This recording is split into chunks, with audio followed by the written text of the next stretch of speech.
I actually started away from the drum kit. So my first instruments were actually Japanese taiko drums. So that was my first kind of paying gig when I was about 12 years old, playing at obon festivals in the summer. And I grew up around Japanese music. And then I was in the marching band. I was in orchestras all through middle school and high school. So I actually started with orchestral percussion, marching, and Japanese.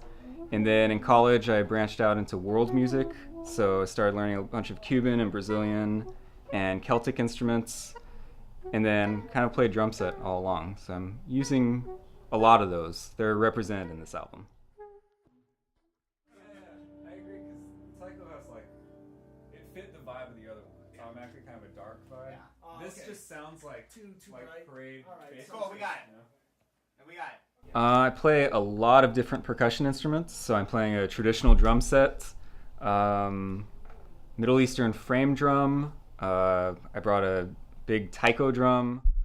I think some extra bass drums, some shells and sound effect instruments, a lot of homemade metallics. I think that's it. Bowron, it's a Celtic drum. So most jazz albums, you're basically trying to capture a live performance.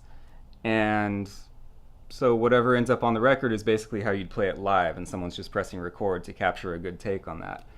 This is almost like the scope feels more like a movie soundtrack, which gives you a lot of freedom to explore different textures, and we're doing a lot of overdubs. And for a percussionist, that's especially exciting because you have your hands on so many different instruments. So you can really just see each tune as a chance to explore a bunch of different timbres.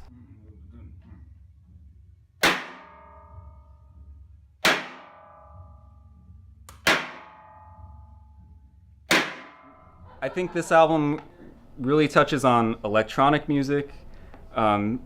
Because it has more of a movie soundtrack sort of vibe, it has some really primal, earthy characteristics to it. So percussion-wise, that's really fun because for the more electronic stuff, there's a lot of metallics and different things like that you can explore.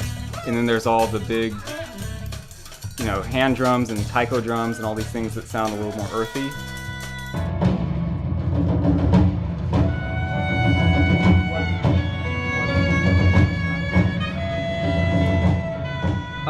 What separates this from a lot of jazz records is this is really about exploring textures and creating soundscapes and trying to tell a story through that. So there's a lot of overdubs in this album.